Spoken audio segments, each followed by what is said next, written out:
दोस्तों नमस्कार। Nexon news के खास बुलेटिन में आपका स्वागत करेंगे। अब आप नेक्सन न्यूज़ के खास बुलेटिन में रूबरू हो रहे हैं। दोस्तों 3 दिसंबर को जो 3 प्रदेशों के जो रिजल्ट आए उनको लेकर भाजपा में बड़ी खुशियां हुई। लोग भाजपा के कार्यकर्ता इस तरीके से खुश हो रहे थे, होना भी चाहिए था कि कहाँ वो उम्मीद कर रहे थे कि एक प्रदेश या 2 प्रदेश में अगर भाजपा की सरकार बन जाती है तो उनके लिए खुशनसीबी होगा और आने वाले आम चुनाव के लिए भी वो काफ़ी संबल देगा, मजबूती देगा पार्टी को। लेकिन दोस्तों जैसे कहते हैं ना कि कभी कभी ऊंट पे बैठे व्यक्ति को भी कुत्ता काट लेता है, ठीक वही हाल देश की सबसे बड़ी, देश की क्या दुनिया की सबसे बड़ी पार्टियों में एक भाजपा का दुर्भाग्य है कि 3 प्रदेशों में जो सरकार बनाने के बाद बनने की खुशी को पचा भी नहीं पाए थे कि उनको काफ़ी असंतोष से गुजरना पड़ रहा है। कहते हैं ना कि कभी कभी लोगों के पैर पे कुल्हाड़ी गिर जाती है जिसका, लेकिन भाजपा के साथ में कुल्हाड़ी पैर पे नहीं गिर रही बल्कि भाजपा अपने पैर कुल्हाड़ी पे मार रही है। जिस तरीके से छत्तीसगढ़, मध्य प्रदेश और राजस्थान में उन्होंने अपने पुराने दिग्गज नेताओं को दरकिनार करते हुए मुख्यमंत्री घोषित करते जा रहे हैं, उससे साफ लग रहा है कि प्रधानमंत्री मोदी अपने तीसरी बार के जो प्रधानमंत्री पद की जो उनकी ख्वाहिश पूरी करने के लिए वो किसी की भी बलि चढ़ा सकते हैं, जैसा कि उन्होंने मध्य प्रदेश में करके दिखाया। मध्य प्रदेश में उन्होंने शिवराज सिंह चौहान जो कि 4 बार के सीएम हैं और वर्तमान में उन्होंने जो प्रचंड बहुमत से सरकार बनाने का कामयाबी से इतना बड़ा लक्ष्य प्राप्त किया, उस नेता को भाजपा ने साइडलाइन करते हुए सिर्फ इसलिए हटा दिया कि उन्हें शिवराज सिंह चौहान से डर लगने लगा था। प्रधानमंत्री मोदी और गृह मंत्री अमित शाह इस बात से घबरा रहे हैं कि शिवराज सिंह चौहान का कद इतना बड़ा हो गया है कि आने वाले समय में वो प्रधानमंत्री पद की रेस में शामिल हो सकते हैं। दोस्तों इस तरीके से घबराते हुए उन्होंने एक ऐसे व्यक्ति को प्रधानमंत्री अमित शाह ने एक ऐसे व्यक्ति मोहन यादव, उज्जैन के दक्षिणी हिस्से के इलाके के विधायक मोहन यादव को सीएम पद के लिए नियुक्त किया है। दोस्तों भाजपा में जैसा कि देखा जा रहा है पिछले 8-10 साल से कि दिल्ली ही सब जगह, दिल्ली के जो नेतृत्व है वही सब जगह तय करता है कि प्रदेशों में क्या होना चाहिए, प्रदेश की सरकार का नेतृत्व कौन करेगा। इससे साफ जाहिर हो रहा है कि जो लोकल लीडरशिप है प्रदेशों की वो बिल्कुल निराश हो चुकी है और इसी सिलसिले में वो अपने दिग्गज नेताओं को साइडलाइन करती जा रही है। जैसे कि मध्य प्रदेश में उन्होंने 3 केंद्रीय मंत्री समेत 7 सांसदों को उड़ाया, 7 सांसदों को उतारा, जिसमें कि एक सांसद हार गया, बल्कि बाकी सब लोग अपनी अपनी सीट बचाने में कामयाब रहे। अब दोस्तों 7 सांसदों को उतारने का मतलब ये है कि वो आने वाले समय में वो विधायक बन के काम करेंगे। वो भी ऐसे विधायक के अंडर में काम करना पड़ेगा जो कि केवल 3 बार का विधायक है। मोहन यादव 3 बार के विधायक बन चुके हैं और सबसे बड़ी बात है उनकी पढ़ाई लिखाई को देखते हुए ये माना जा सकता है कि वो सीएम पद के योग्य उम्मीदवार हैं। लेकिन इससे शिवराज सिंह चौहान की योग्यता कहीं भी कम नहीं हो जाती है। शिवराज को लगभग 20 साल का मुख्यमंत्री पद पे बैठे रहने और काम कराने का अनुभव है, लेकिन सीएम शिवराज सिंह से अमित शाह और पीएम मोदी इस कदर घबरा गए हैं कि उन्होंने उनका राजनीतिक कैरियर खत्म करने की पूरी तरीके से ठान ली है।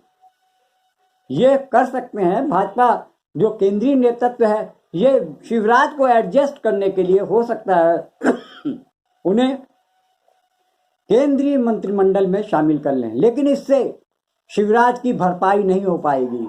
शिवराज सिंह चौहान जो कद्दावर नेता हैं और भाजपा में शीर्षस्थ नेताओं में एक हैं, जिनको लगभग 20 साल तक उन्होंने मुख्यमंत्री पद पर सफलतापूर्वक राज किया है, काम किया है और प्रदेश में उनकी छवि बहुत साफ है। दोस्तों, जिस तरीके से शिवराज सिंह चौहान को केंद्रीय नेतृत्व या मोदी और शाह के साथ नड्डा ने किया है, वो शिवराज सिंह चौहान के लिए एक हादसे से कम नहीं है। शिवराज सिंह चौहान वैसे तो पहले कह चुके थे कि वो मुख्यमंत्री बनने के लिए अब लालसा नहीं रखते हैं, लेकिन बैकडोर से वो लोगों से ये उम्मीद कर रहे थे कि वो लोग डिमांड करें, लोग ये केंद्रीय नेतृत्व को पास अपनी बात रखें कि शिवराज सिंह चौहान को एक मौका और मिलना चाहिए, जो कि मोदी और शाह इस बात को भांप गए और उन्होंने शिवराज सिंह के साथ साथ नरोत्तम मिश्रा, वीडी शर्मा, केंद्रीय कृषि मंत्री नरेंद्र सिंह तोमर, दीप्ति पाठक और ज्योतिरादित्य सिंधिया जैसे नेताओं को किनारे करते हुए उन्होंने मोहन यादव नाम के एक ऐसे व्यक्ति को सीएम पद थमाया है जिसको पार्टी के लोग भी नहीं जानते थे कि ये जो मोहन यादव जैसे व्यक्ति को केंद्रीय नेतृत्व सीएम पद का ऑफर कर सकता है। ठीक इसी दर पे, इसी तर्ज पर जो छत्तीसगढ़ में भी कुछ दिन पहले जो सीएम बनाए गए हैं विष्णुदेव साय, उनको लाने के लिए 3 बार के जो डॉक्टर रमन सिंह जो 15 साल तक छत्तीसगढ़ के मुख्यमंत्री पद पर राज कर चुके हैं, उनको साइडलाइन करते हुए उनका कैरियर बिल्कुल खत्म कर दिया और वहां विष्णुदेव साय को सिर्फ इसलिए सामने लाए कि वो रिमोट कंट्रोल मुख्यमंत्री के रूप में काम करने में आनाकानी नहीं करेंगे। ठीक इसी तरीके से, इसी डर से मध्य प्रदेश में शिवराज सिंह चौहान को साइडलाइन किया गया कि मोहन यादव को अगर सीएम बनाया जाता है तो वो बिल्कुल केंद्रीय नेतृत्व पर आश्रित रहेंगे, जो कहा जाएगा वो वैसा करते रहेंगे। इस तरीके से जो पिछले 8-9 साल में भाजपा ने किया, जैसे कि गुजरात में उन्होंने विजय रूपाणी सरकार के पूरे मंत्रिमंडल समेत जो इस्तीफा लेकर वहां पर एक ऐसे व्यक्ति को मुख्यमंत्री बनाया जो केवल एक मामूली बिल्डर था और पहली बार चुनाव जीत कर आया, भूपेंद्र पटेल पहली बार मंत्री बने, मंत्री भी नहीं बने बल्कि वो सीधे मुख्यमंत्री बने और उन्होंने विजय रूपाणी और नितिन पटेल जैसे वरिष्ठ नेताओं का कैरियर बिल्कुल चौपट कर दिया। आज विजय रूपाणी और नितिन पटेल राजनीतिक रूप से राजनीतिक गतिविधियों में जीरो हैं और वो गुमनामी के अंधेरे में पता नहीं क्या कर रहे हैं।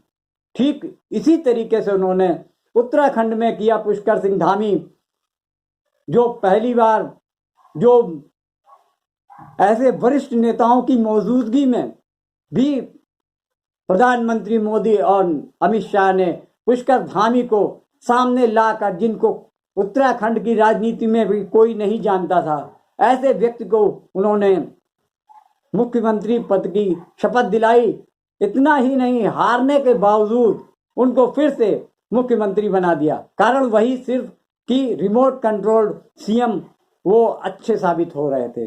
इसी तरीके से अभी यही सब चीजें देखते हुए जो आपके राजस्थान में सीएम पद के लिए जो रार मची हुई है, उसको देखते हुए केंद्रीय नेतृत्व मोदी शाह ने वहां पर एक ऐसे सीएम को, ऐसे विधायक को चुना जिसके बारे में शायद ही किसी राष्ट्रीय राजनीति छोड़िए, प्रदेश राजनीति में भी कोई जानने वाला शायद नहीं होगा।